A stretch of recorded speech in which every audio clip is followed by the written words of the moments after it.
If you've been surfing on the internet for the past couple of weeks, and whether you care about smartphones or not, I'm fairly certain that you must have come across the new Samsung Galaxy F62, which is basically Samsung's new mid-range smartphone made especially for Flipkart. But for all intents and purposes, this is basically a modified version of the Galaxy M51 with a slightly tweaked design and of course a beefier processor, which is the Exynos 9825. Now this same Exynos 9825 was inside the Galaxy Note 10 and the Note 10 Plus a couple of years ago. But like Samsung claims, is this processor hashtag full on speedy? Well, that's what we're gonna find out. My name is Arshad, you're watching MySmartPrice. Let's get down to my full detailed review of the Samsung Galaxy F62. But before we move on, don't forget to hit that red subscribe button and the bell icon right next to it to get notified whenever MySmartPrice puts out an awesome new tech video.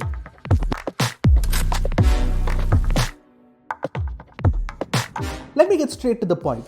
Is the Exynos 9825 inside a mid-range phone in 2021 the performance monster that Samsung claims it to be?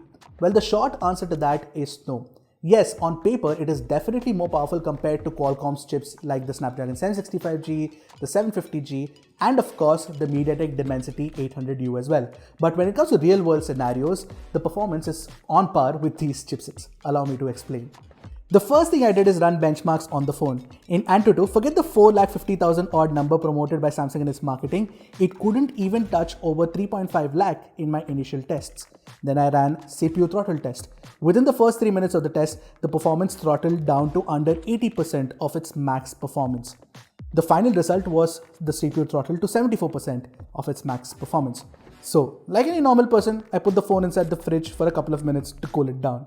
Once the temperature of the phone dropped under 30 degrees, I ran Antutu once again, at which point I got a score of over 4 lakhs. To understand what's happening, I played Call of Duty for an hour.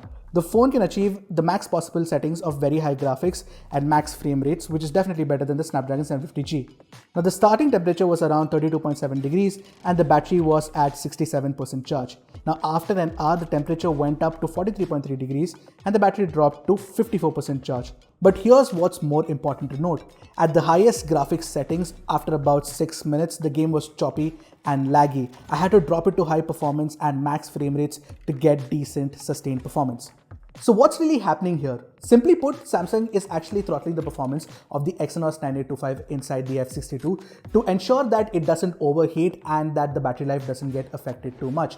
Which is why in daily performance, it was pretty good and didn't throw up any hiccups either. But when compared to phones like the Realme X7 or the Mi 10i, it is sometimes slightly better in performance, but not necessarily so when you're talking about regular daily performance or gaming performance as well. Now, if you really want a performance-oriented phone for playing very powerful games, then I would suggest picking up something like the Realme X3, which comes with the Snapdragon 855 Plus processor, if you can live with all of its other flaws. Now, as for the Galaxy F62, what I'll say is that it is speedy, but definitely not full-on. That said, the storage performance of the UFS 3.0 storage is definitely class-leading and beats the other phones in this price range. You can take a look at the numbers for yourself.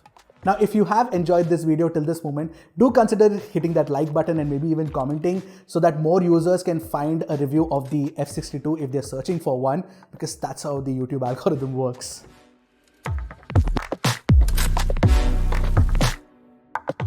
Now with all that performance throttling, you can expect good battery performance from the phone. I got around 8 hours of screen on time despite my heavy usage. But yes, I did get a better screen on time of around 9 hours using the Galaxy M51.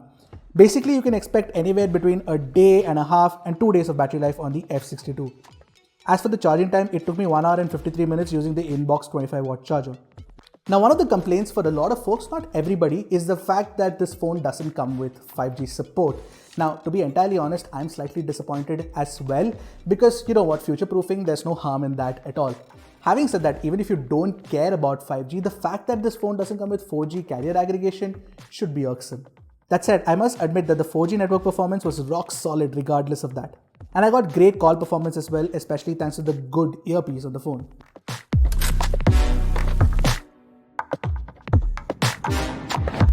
If you ask me, I'm not a fan of the glossy plastic exterior of the Galaxy F62. It is very reflective, attracts smudges and scratches easily. Plus the pinstripes on the grey color of the device is not my scene. But design is subjective and you might like it. Maybe the green or the blue color variants catch your fancy. Although the thing that I like particularly about the design is that Samsung includes a headphone jack with the phone. The audio performance is good too. No, it is no meat and eye when it comes to audio fidelity thanks to the high-res support on that phone, but it does come close. By the way, the speaker on the bottom is a mono speaker and it sounds alright. Once again, the stereo setup on the meat and eye is definitely better. As for the tactile feedback of the volume rocker and the power button, it is great too. Incidentally, the power button also includes the fingerprint scanner. It is fairly fast at unlocking the phone. The SIM card tray is a full-fledged one that accepts 2 nano SIM cards and a micro SD card as well. In hand, the phone does feel pretty big and heavy owing to its 218 gram weight and the 9.5mm thickness. However, this is not too bad considering the massive 7000 mAh battery inside it. Also, the weight distribution is great, so I didn't really feel it weighing me down while using it. But if you want to put the phone in a case, something that Samsung has omitted this time from the box, then it is going to add to the weight of the phone and make it more uncomfortable to hold.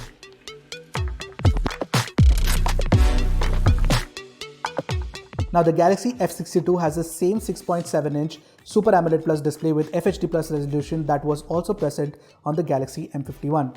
It is a nice and crisp panel that comes with HDR10 support and Widevine L1 certification. It is bright enough outdoors, but yes, you don't get a high refresh rate option. In this price range, it is anyway a toss-up between 60Hz AMOLED and 120Hz LCD these days. And considering all of the YouTube watching crowd is firmly in the AMOLED clan, you're going to appreciate the quality of this panel.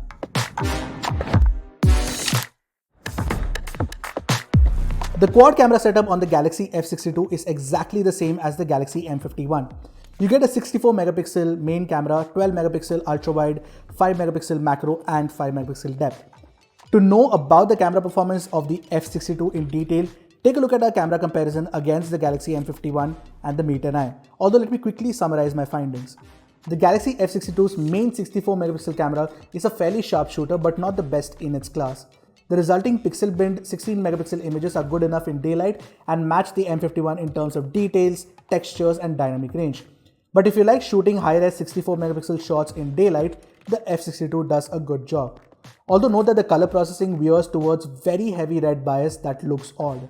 In low light, the F62 struggles and I mostly found the Meet and Eye to be way more reliable. That's not just true for the Meet and Eye's main camera but also for the ultra-wide one. The F62's ultra-wide angle camera is better in daylight however and matches the performance with its sibling the Galaxy M51. The 5 megapixel macro camera takes sharp macros as expected and portraits look better on the F62 than they do on the M51, but the edge detection is better on the Meet and Eye. Talking about facial tones, it has been vastly improved even in selfies, especially when you compare it against the M51. I like the selfies that I got from this phone in comparison to the M51 and even the Meet and Eye. When it comes to video recording, I think this is the best phone in this price range for shooting 30 FPS videos in 4K using the front and the rear camera. The quality of video stabilization and sound recording is great. Plus the autofocus speeds are much improved too thanks to the more powerful 9825 processor. The only letdown is that you still don't have an option to shoot 60 FPS videos even in 1080p resolution. For context, even the Galaxy M51 doesn't have that option. There's also the single take option on the F62 if you care about it. I'm not a fan really. Now overall, the F62 is actually a decent camera phone which improves upon its predecessor slightly, but my choice for the best mid-range camera phone would still be the Meet and Eye.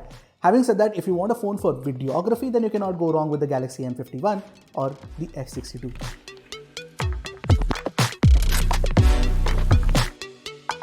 Now I must say this, Samsung is truly making great strides when it comes to software updates.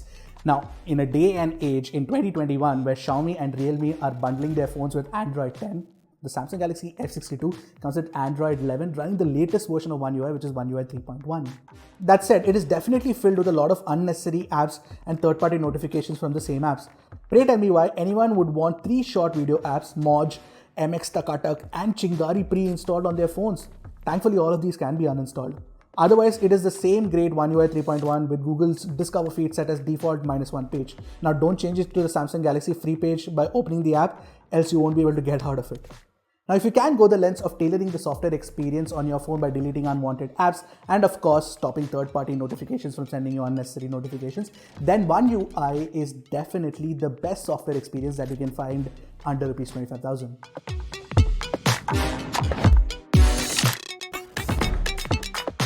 Now, if you've been craving for a performance-oriented phone under Rs 25,000 to fill that large Poco F1 sized hole in your heart, then I'm sorry to say that the Galaxy F62 is not going to serve your purpose.